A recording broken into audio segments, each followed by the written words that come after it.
जय श्री कृष्ण। श्री बिहारी जी की बैठक में आपका स्वागत है। मैं हूं शैलेंद्र कुमार भारद्वाज। एक दिन की बात है, एक चींटी मेरे किचन में घूम रही थी और मैं उसको बड़े गौर से देख रहा था। मेरे मन में एक प्रश्न था कि क्या ये चींटी कभी ये सोच सकती है कि जो बड़ी बड़ी साइंटिफिक लैब्स हैं, जिनमें बहुत बड़े वैज्ञानिक शोध कार्यों में व्यस्त हैं, वो क्या कर रहे हैं, कैसे कर रहे हैं। ये एक आई ओपनर था मेरे लिए। I was just surprise. मतलब मैं बड़ा आनंदित सा महसूस कर रहा था कि ये चींटी कभी सोच ही नहीं सकती कि जो दुनिया की बड़ी बड़ी लैब्स हैं और जो बहुत बुद्धिमान लोग, वैज्ञानिक लोग हैं, वो कैसे काम कर रहे हैं, उनके मन में क्या चल रहा है, क्या सिस्टम चल रहे हैं रिसर्च के, अनुसंधान के। अजीब सी बात थी। बहुत देर तक सोचता रहा। क्वेश्चन ये था कि मैं कैसे सोचता हूँ भगवान कैसे काम करते हैं। जब ये चींटी नहीं सोच सकती कि इंसान कैसे काम करते हैं, तो मैं इंसान कैसे सोच सकता हूँ कि भगवान कैसे काम करते हैं। मन की एक जो उत्कंठा थी, मन में एक लालसा थी कि भगवान कैसे काम करते हैं जाने, तो वो खत्म हो गई। नहीं जान सकता, मैं ये कभी नहीं जान सकता, इसलिए कोई ज़रूरत नहीं जानने की। दूसरा, संयोगवश मुझे ऐसे भी बहुत से लोग मिले जो अति बुद्धिमान थे मेरी नज़रों में, मेरे क्राइटेरिया से, मेरे रेफरेंस में वो अति बुद्धिमान थे। उनकी बुद्धि मेरी समझ में नहीं आती थी। और कुछ ऐसे भी लोग मिले जो मेरे हिसाब से अल्प बुद्धि वाले थे। मैं ये भी नहीं समझ पाया कि ये लोग कैसे सोचते हैं। तो फिर मेरी आंखें खुली कि देखो यार, ना तो मैं ये जान सकता हूँ कि मेरे से ज़्यादा बुद्धिमान कैसे सोचते हैं, और ना मैं ये जान सकता हूँ कि मुझसे कम बुद्धिमान लोग कैसे सोच सकते हैं। तो प्रकृति की इस बात पे मतलब मैं बहुत देर तक मुस्कुराता रहा, हंसता रहा। क्या खूबसूरती है। ईश्वर ने जो समझ जिसको दे रखी है, वो ना तो अपने से ज़्यादा समझ वाले को समझ सकता है और ना अपने से कम समझ वाले को समझ सकता है। दुनिया इसी सिद्धांत पर चल रही है। एक दिन मैंने और भी देखा, सड़क पे एक डॉगी था, वो क्रॉस कर रहा था, रोड को क्रॉस कर रहा था। और रोड क्रॉस करते समय उसकी नज़रें इधर उधर देखती थी, जैसे हम लोग रोड क्रॉस करते हैं वैसे ही वो देख रहा था कोई वाहन तो नहीं आ रहा, रास्ता साफ है कि नहीं साफ है। और उसको भी ये पसंद, मैंने और भी गौर से अपने पेट्स को देखा, चिड़ियाओं को देखा, क्या खाना चाहिए, कब खाना चाहिए, कैसे चलना चाहिए, हम सेफ हैं कि नहीं सेफ हैं, अपने बच्चों को कैसे प्यार करते हैं। तो ये भी मेरे लिए बड़ा अजूबा था। इसका मतलब ऊपर वाले ने,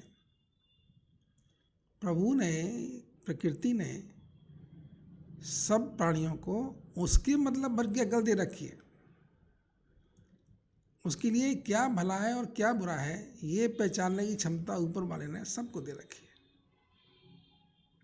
तो प्रकृति के ये तीन रहस्य जब समझ में आए मेरे, कॉमन है, ऑल ऑब्जर्वेशंस आर कॉमन, ऐसा कुछ नहीं है इसमें कोई नवीनता है, लेकिन जस्ट माइंड में घूमे, थॉट प्रोसेस जागृत हुआ और मेरे मन में एक आलाहत सी, उमंग सी का जागृत हो चुकी।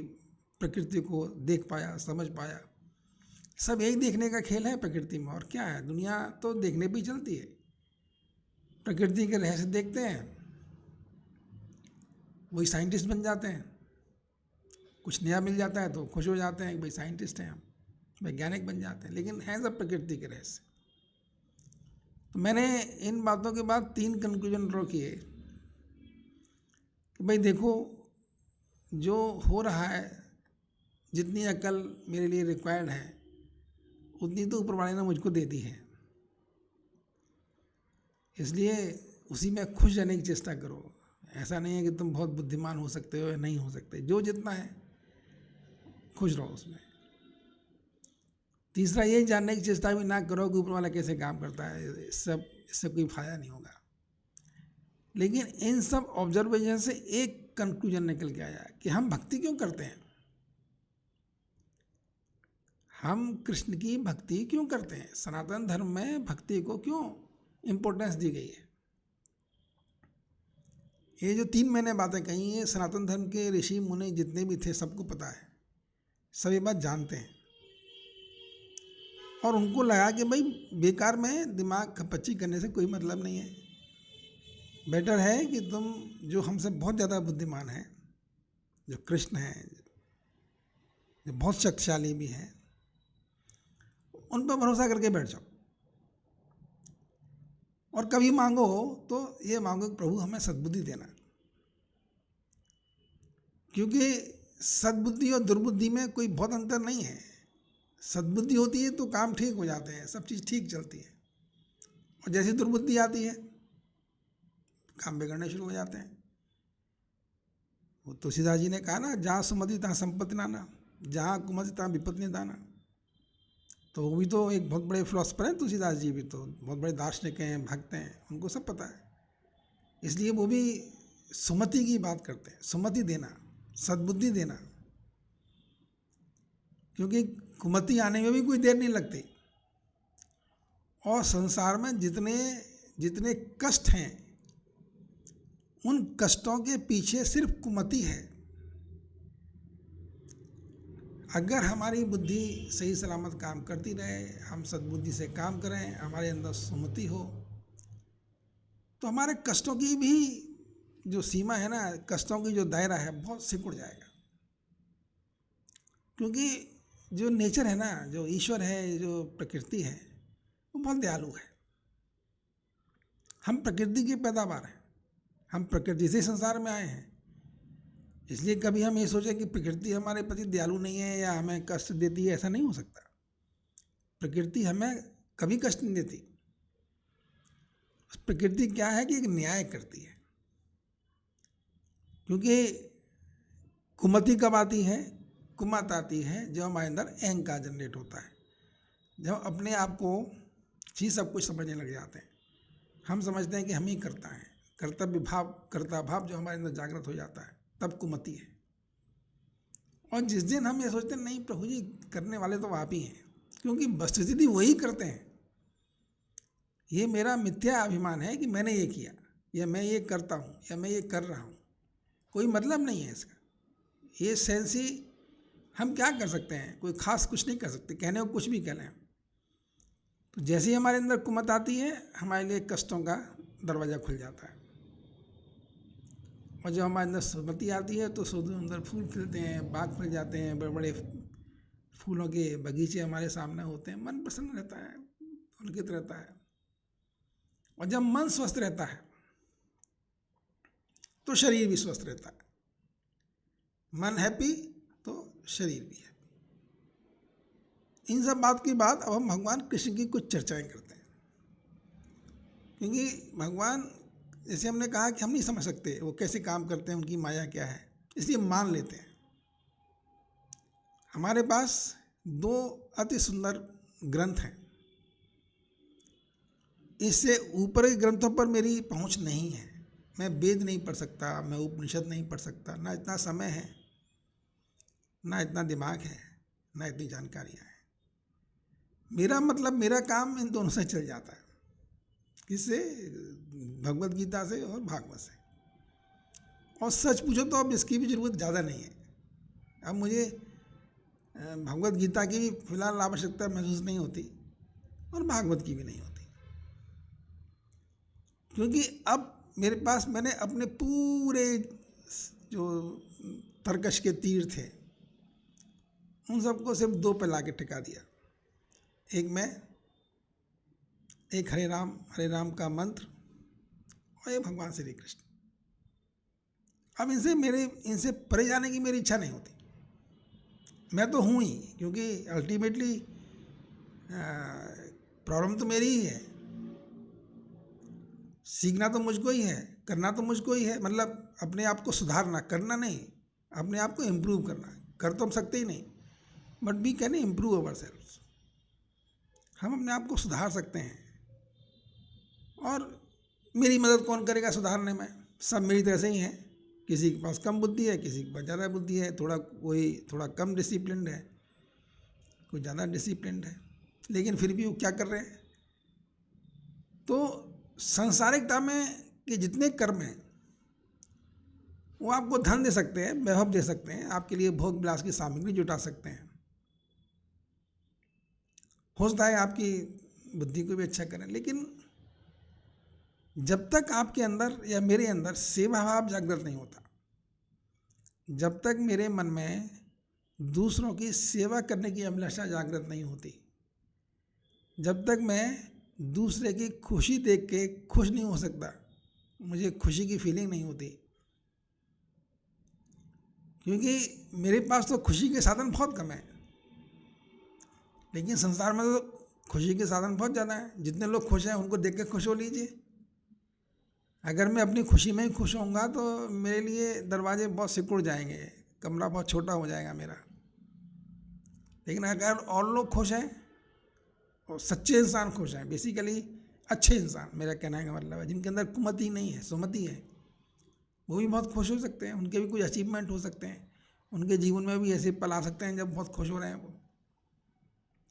तो अगर मैं उन सब की खुशी में खुश होना सीख जाऊं, मुझे खुशी आने लग जाए, तो इससे बड़ी मेरे लिए उपलब्धि क्या हो सकती है?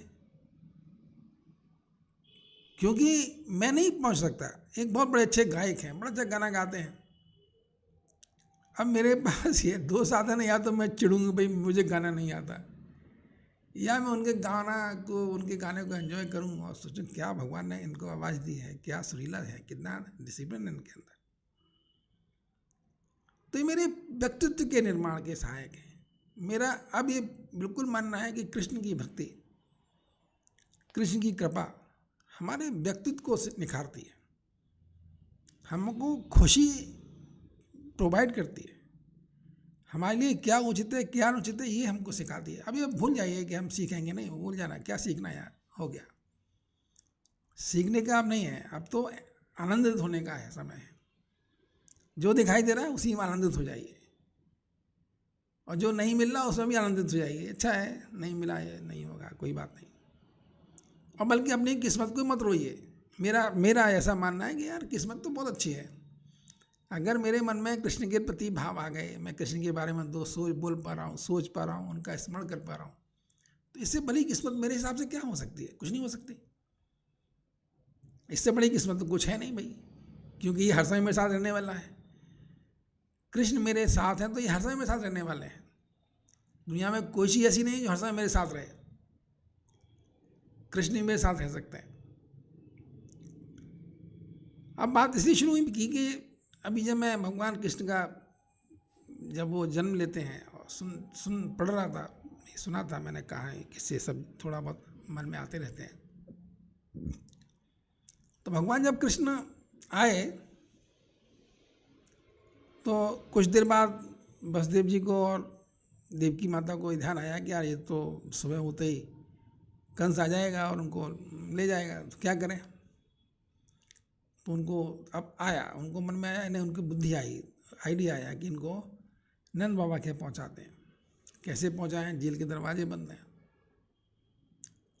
तो जेल के सब दरवाजे खुल जाते हैं, पहरेदार जो हैं वो सब गहरी नींद में सो जाते हैं, और उनको एक वो मिल जाता है बर्तन जिसमें भगवान कृष्ण को बैठा लेते हैं। वो वसुदेव जी निकल पड़ते हैं घर से बाहर, घनघोर बारिश हो रही है, तो एक शेषनाग आते हैं और पीछे से भगवान कृष्ण को ढक लेते हैं, इससे वो भीगे ना। जब वो यमुना जी क्रॉस कर रहे होते हैं तो यमुना जी में भयंकर उफान है, बहुत बाढ़ है, भादों का महीना है, मानसून का एकदम पीक सीजन होता है भादों, तो यमुना में भयंकर जल है, कैसे क्रॉस करेंगे। तो जितना वो जाते जाते हैं वसुदेव जी, उतना यमुना का जल कम होता जाता है। मतलब उनके लिए यमुना के जल में कोई बाढ़ नहीं है, वो जाते हैं, यमुना एक दो बढ़ती भी हैं भगवान कृष्ण के चरणों को स्पर्श करने के लिए। उसमें भी बड़ा खेल आता है।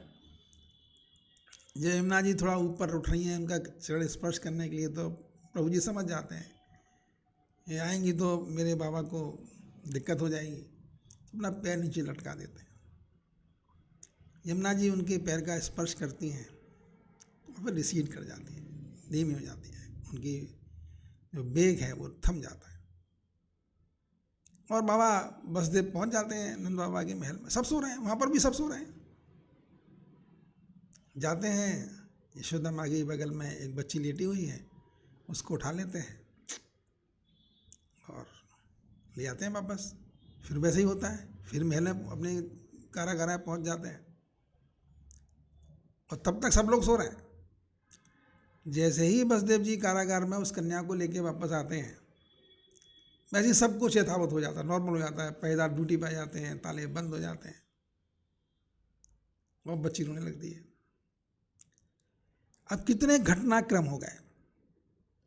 अगर जब मैं इन घटनाक्रम के बारे में आनंदित होता हूँ तो सोचता हूँ कितने घटनाक्रम हो गए।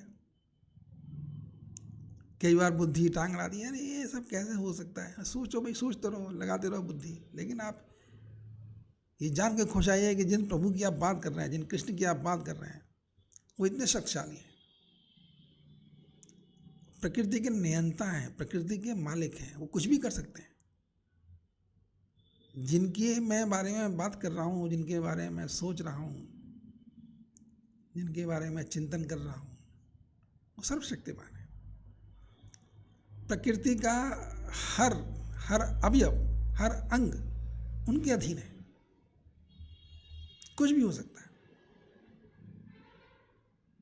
कितना आनंद आ जाता है मन में, कितनी शांति से मिल जाती है। मैं पता है प्रभु जी आप सब ठीक करोगे, प्रभु जी आप सब ठीक करोगे। क्या मांगूंगा प्रभु जी से? सद्बुद्धि दे देना, क्योंकि जब वो मेरे साथ हो जाएंगे तो सद्बुद्धि अपने आप आ जाएगी। इसी सद्बुद्धि पहले मांग लो, क्योंकि सद्बुद्धि नहीं होगी तो उनके साथ में नहीं जाना चाहूँगा। इसलिए मैंने कहा कि पहले सद्बुद्धि दे दो, जब सद्बुद्धि आ जाएगी तभी मैं सोच पाऊंगा कि यार कृष्ण जी का साथ मिल जाए। और जब कृष्ण जी का साथ मिलेगा फिर तो सद्बुद्धि रहेगी ही रहेगी, लेकिन कृष्ण जी का साथ जाने से पहले सद्बुद्धि चाहिए। इसलिए पहले सद्बुद्धि मांगता हूँ, प्रभु सद्बुद्धि दो, मेरा हाथ कृपा करो, फिर मेरा साथ दो, मेरे साथ रहो। यही प्रार्थना है प्रभु जी आपसे, आपके लिए इतना ही है। आपके चरणों में जो कुछ बोला गया आपको समर्पित है मेरे प्रभु जी, मेरे भाग्य बिहारी जी महाराज। जय श्री कृष्ण, जय श्री कृष्ण।